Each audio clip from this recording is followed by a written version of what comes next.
Because the visual element is so important, I'm going to be talking a great deal about something that will seem a minor, irrelevant point, but I hope you'll see how it ties back into what helps make the visual aspect of Jurassic Park really work. First, let's talk about Jaws again. That film was shot in a 2.35 to 1 ratio. That is, the ratio of the length of the bottom to the height of the sides. Since these days virtually all TVs are 16 to 9, you see black bars on the top and bottom. But you barely see that in Jurassic Park, because it uses a 1.85 to 1 ratio. This choice was actually part of a trend for Spielberg.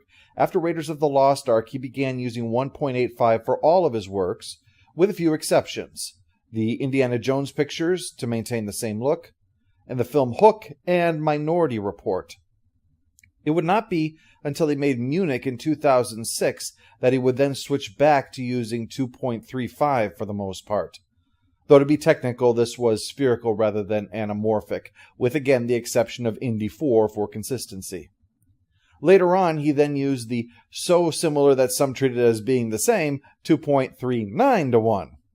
Now I realize that this probably all seems like irrelevant technical trivia, but it actually is quite important.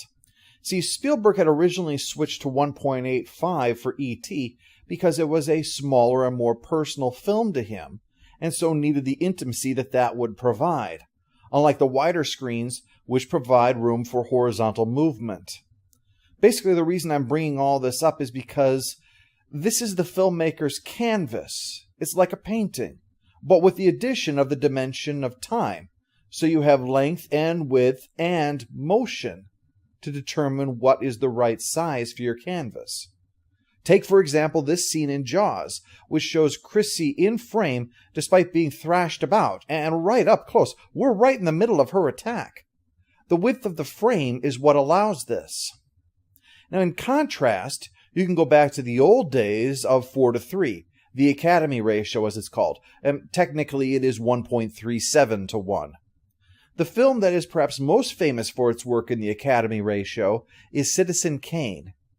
Now note how, in order to keep the camera centered on Kane, yet still show us the approach of his underlings, that Orson Welles has them enter from the back and walk towards the camera, and then they leave the same way. So they don't suddenly appear and suddenly disappear. The hustle and bustle of the newsroom, yet without the clutter or distraction.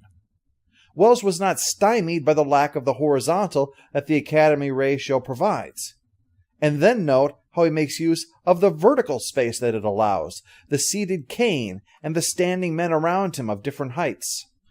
Contrast this with Jaws, where everything was very much on the horizontal axis.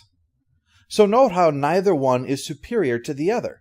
Two universally recognized masters of film making beautiful art with the canvas that they have. Like this absolutely gorgeous shot of Quint on the pulpit here. The use of 1.85 allows for a compromise between the vertical 1.37 of the Academy ratio and the horizontal 2.35, giving us plenty of horizontal space while still having the room to present tall objects or objects of differing heights. Even something as simple as this shot of Ian next to an enormous pile of feces shows how Spielberg keeps the pile as the dominant image, with Ian still close enough to provide scale for it, and to it in turn dwarf the human being with the enormity of this utterly mundane substance.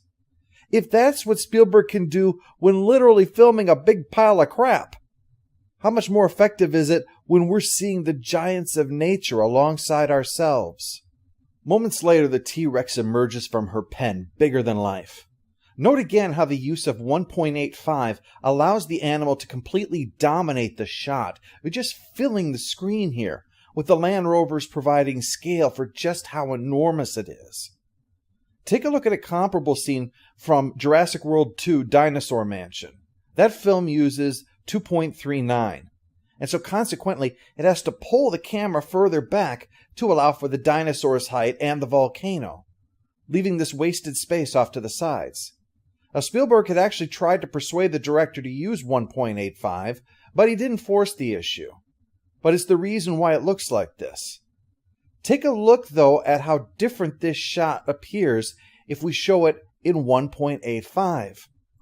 The actual film version of this might have been good if you wanted to focus on how small Chris Pratt is before nature, but the clear intent of the scene is the embodiment of nature being an enormous presence. Hence why I compare it to the Jurassic Park scene. The wider screen gives larger context, but unfortunately larger context diminishes the importance of the individual elements here. As the context gets bigger, the items within seem smaller. 2.39 is much more common these days because it makes your work seem more cinematic to be shot in that ultra-wide look. But really, it should be treated as a tool in your toolbox, and not every job calls for a hammer. That's why Spielberg, for instance, used 1.85 on the post, even though the majority of the films were going the other way now. You use what works. And a lot of time, that's 2.39. Even streaming works are getting into the act. So even though 1.85 was the more common format at this time, Spielberg's use of it here demonstrates that it's a deliberate decision. Because again, the film he'd done just before this one was Hook in 2.35.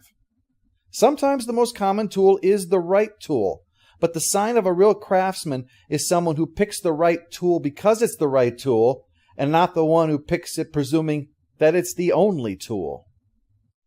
I discussed this a bit in Jurassic Park. Perhaps I should make a separate video on this topic for discussions like these. But it really bears repeating here. The aspect ratio of a film is important. It refers to how tall is the screen compared to how wide it is. The larger the number, the more it's relying on horizontal space, and the closer the number gets to 1, the more it's making use of vertical space. Typically, there are 3 of them in film. The Academy is 1.37 to 1, or comparable to an old-fashioned television set, which was the primary aspect ratio used in film until around 1953. After that, the ratio widened to 1.85 to 1 and became the new standard. 2.35, 2.39, and 2.40 to 1 are generally treated as being the same. I will refer to them as 2.39 for simplicity. 2.39 is referred to as the most cinematic and is often chosen for that reason, but a good director and or cinematographer should pick it if it serves the film, not because you want the shape of your canvas to compensate for your shortcomings in using your canvas. I had brought it up with Jurassic Park to show why Steven Spielberg chose it for the film, even though there's lots of action and peril in that movie. Again, many say action means 2.39, but that works if your action is mostly on a horizontal. You have to think about what you're working with. I made the point at the time about how even with the boxy Academy ratio, Orson Welles knew how to use his space very well, even thinking outside of limitations that came with a mindset where actors came from being on stages. Instead, Welles would have his people enter scenes from the back rather than from the sides. Don't be like the dipshit I saw in one forum who said, stick with 2.35 to 1. I don't want films to look like it was shot for a TV show. If you can't make your work look like a film unless you make it really wide, the problem isn't the tool, it's the user. I will die on the hill that says, despite being a TV show, Breaking Bad looks a lot more cinematic in its 1.85 than many films in 2.39, because that was shot by someone who understood their art form and not by someone hoping a wider box would make them look like a professional. Now, of course, I'm not criticizing 2.39. It's a valuable tool used to great effect in many works by directors and cinematographers who know what they're doing. Spielberg used that for Jaws, and he used 1.85 for Jurassic Park, because again, he knew the canvas that he was working with. Tim Burton usually goes with 1.85, though it does depend upon the work again.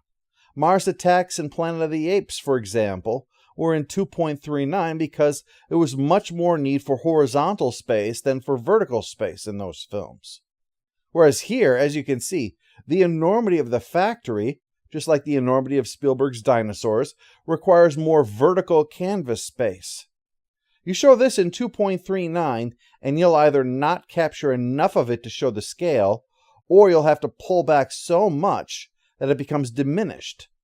Either way, it undermines what you're trying to actually convey, the hugeness of it, because you've chosen a format that doesn't show height. 1.85 also allows for more intimacy. It's why Burton did his Batman films in 1.85 as well, even though, as comic book films, you would think that the action-friendly 2.39 would be called for. But it not only captured the Gotham cityscape more, but put you more into the action involving its lone hero, and also allowed the audience to feel closer to the main characters in the more personal scenes. Even though Charlie and the Chocolate Factory has more razzmatazz to it than Willy Wonka and the Chocolate Factory, both nevertheless use the same aspect ratio. As the film goes on, you'll see how this film uses its vertical space, especially inside the Wondrous Factory.